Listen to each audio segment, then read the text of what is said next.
des moments où la douleur est trop grande pour être contenue.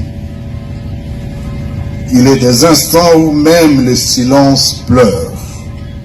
Et aujourd'hui, il est de cela. Nous sommes réunis ici non par choix, mais par la cruauté de l'histoire. Nous sommes réunis autour des morts trop nombreuses, des vies fauchées trop tôt, des destins brutalement interrompus. Une fois de plus, M. Tshisekedi et son régime tribal a tué. Il a tué sans voir. Il a tué sans entendre les cris. Il a tué sans distinguer l'ennemi de l'innocent. Par des bombardements aveugles et indiscriminés, il a sémé la mort là où il n'y avait que des civils, des femmes portant la vie, des enfants portant l'avenir, des vieillards portant la mémoire, des êtres sans défense, dont le seul tort fut de se trouver dans un espace libéré, comme si vivre hors de leur domination était devenu une faute suprême, comme si aspirer à la liberté équivalait désormais à une condamnation à mort. Ces bombes n'ont pas seulement détruit des maisons, elles ont détruit des rêves. Elles ont anéanti des projets de vie, des rires d'enfants, des espoirs de mères. Elles ont anéanti des projets de vie.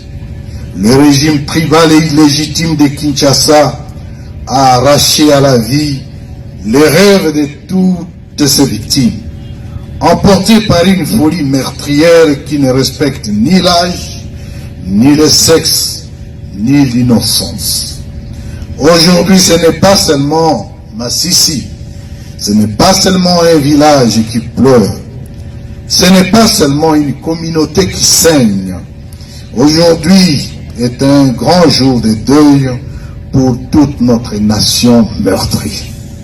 À travers ces martyrs que nous pleurons, nous nous souvenons de toutes les victimes civiles tombées ça et là, sous les bombardements, les massacres et les tueries orchestrées au fil des années.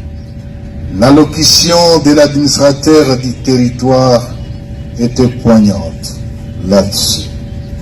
Pendant que nous rendons hommage aujourd'hui aux compatriotes massacrés par le régime tyrannique de Kinshasa, d'autres compatriotes sont victimes de massacres et exactions répétées dans les zones sous occupation du régime de Kinshasa et non encore libérées, notamment par les groupes EDF, Codeco ainsi que les mercenaires étrangers et les milices à Beni, à Lubero et surtout à Ituri, par les milices Mobondo, au Maindo, au Kwang, Kwilu et à Maluku, les Kuluna à Kinshasa et les forces du progrès de l'UDPS. Elles sont nombreuses, trop nombreuses. Et chacune d'elles mérite que son nom résonne dans notre mémoire collective.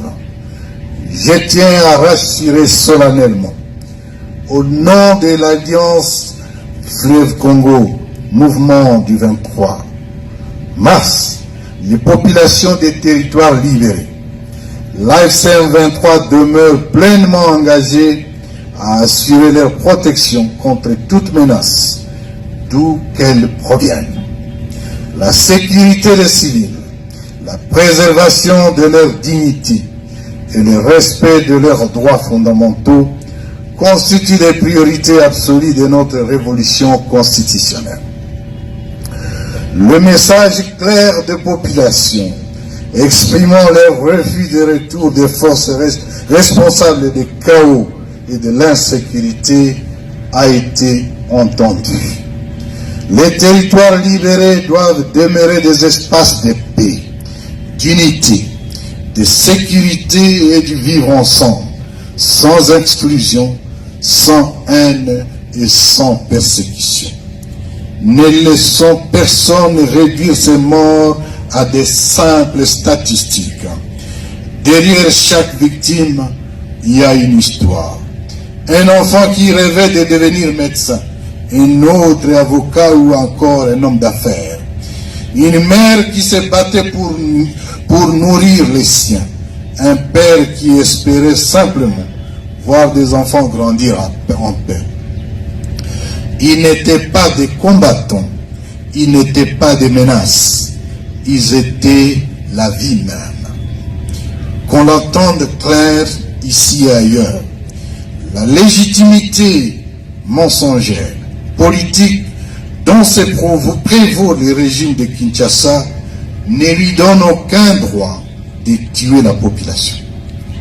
Aucune élection, aucune reconnaissance internationale, aucun slogan patriotique ne peut justifier la menace des civils, le massacre des civils. Un pouvoir qui bombarde son peuple perd toute légitimité morale. Un État qui tue ses enfants se condamne devant l'histoire. En cet instant de profonde affliction, l'AFC 23 exprime sa compassion la plus sincère et la plus profonde aux familles endeuillées. Nous savons que les mots sont faibles face à la perte d'un être cher. Nous savons que rien ne remplacera une mère, un enfant, un époux ou une sœur. Mais nous voulons que vous sachiez ceci, votre douleur est la nôtre. Nous pleurons avec vous, nous portons ce deuil avec vous et nous refusons que votre souffrance soit ignorée ou banalisée. Aux veuves inconsolables, aux orphelins meurtris, aux familles brisées, nous disons, vous n'êtes pas seuls. Votre peine est inscrite dans notre conscience collective. Votre cri ne tombera pas dans l'oubli. Devant ces cercueils, devant ces âmes arrachées à la vie, nous réaffirmons solennellement notre engagement. L'AFC M23 demeure engagé à protéger la population, à préserver sa dignité, à défendre son droit fondamental à la vie et à la sécurité.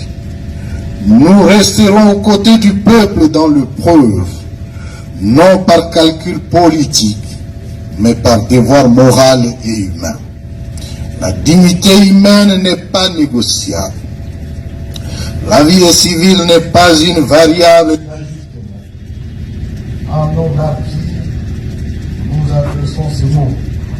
Vous êtes tombés, mais vous n'êtes pas tombés.